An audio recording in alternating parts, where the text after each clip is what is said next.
he's like the internet connection wizard, or better yet, he's like the internet connection fixing like ninja. He just knows exactly where it is, with just a few a few quick tests or a few quick things.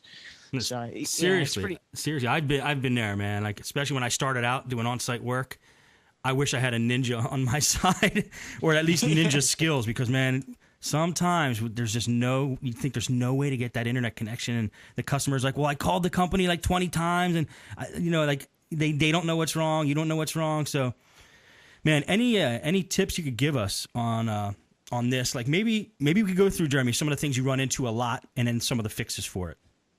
Yeah, 40% of the calls that come in, I would say, are router reset calls, where people call up usually pretty angry, saying I'm losing my internet over time. Maybe it's been a week or a few months. My internet's always going out. I always have to unplug things and plug them back in.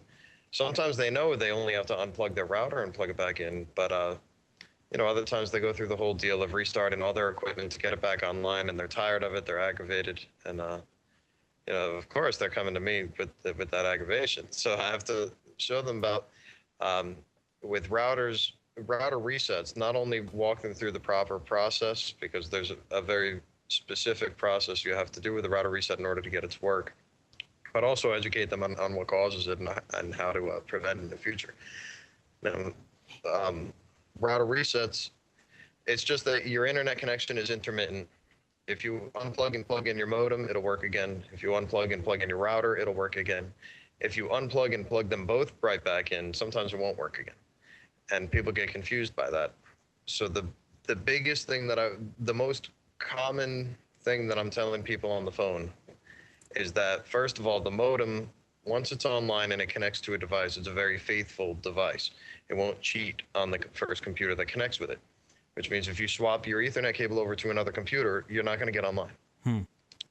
Now, that has to do with a lot of technical stuff in the modem, like the ARP cache in the modem records the amount of MAC addresses or what MAC address connected to it and what IP address was issued to that MAC address. Now, the ARP cache can hold up to 2 MAC addresses. If you have a VoIP phone service, like Optimum Voice Phone Service, that's 1 MAC address that's going to take up one of the slots on the ARP cache. That means you have 1 slot left for a computer to connect. And as soon as you connect that computer, if you move it to any other device, that device won't be able to connect because the ARP cache is full. What if you don't have VoIP?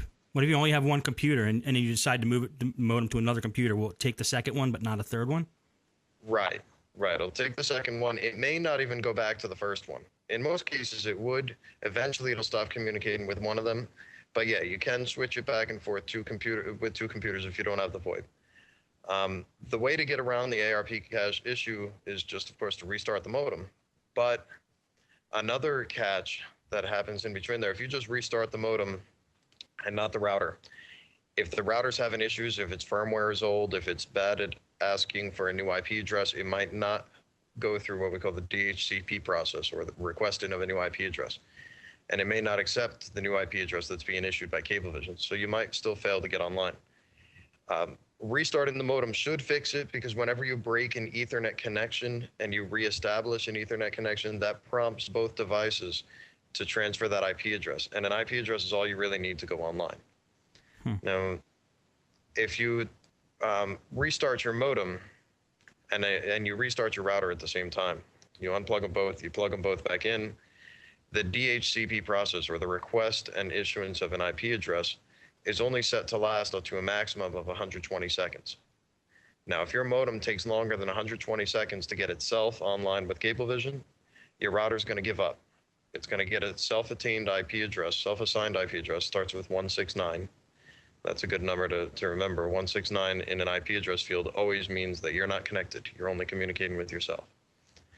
Now, if that timeout period happens, then the modem finally gets online. The modem says, hey, the router's not trying to accept this IP address. And the router's saying, no, I already gave up on you. I already have my own.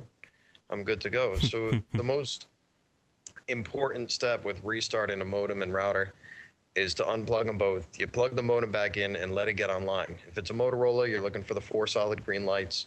If it's a Webstar, you're looking for a cable or online light to be solid.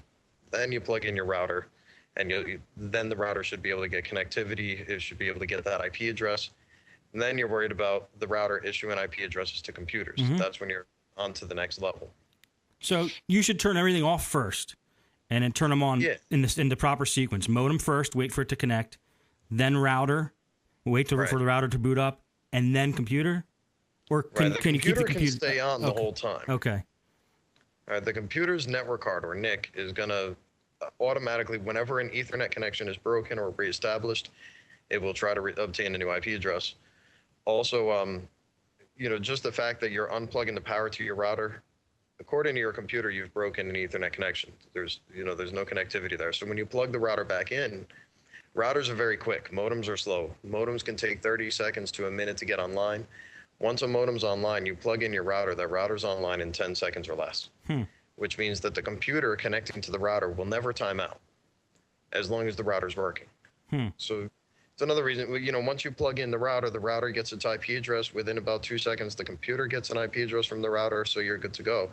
It all happens within that 120-second time frame. So you can always leave the computer on. Restarting the computer is hardly ever a troubleshooting step for network connectivity. Gotcha.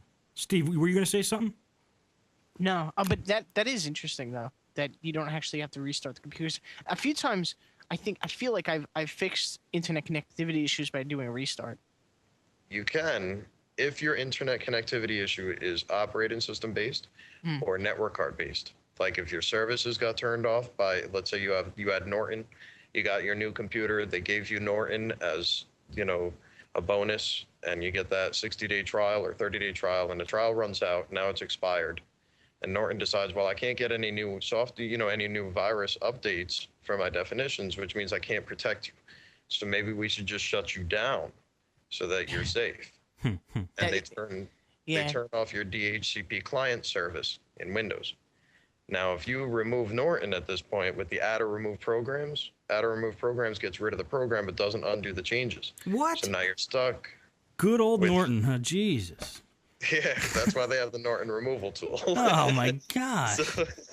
Yeah, that's what I was going to tell you. Speaking of Norton, I went to a customer's house and they had McAfee installed. So and it was the firewall was causing problems. I was pretty certain that was the issue. So I uninstalled the McAfee firewall, and for whatever reason there was no connectivity. And I tried and tried and tried, went crazy, and tried a bunch of different things. And I was just like, what the? So I ran the McAfee removal tool, didn't fix it. I was like, okay, now something's definitely going on. So then I just for giggles, I just put in the Norton removal tool. I just said, whatever, let's just see what happens, right? I mean, it's not going to wait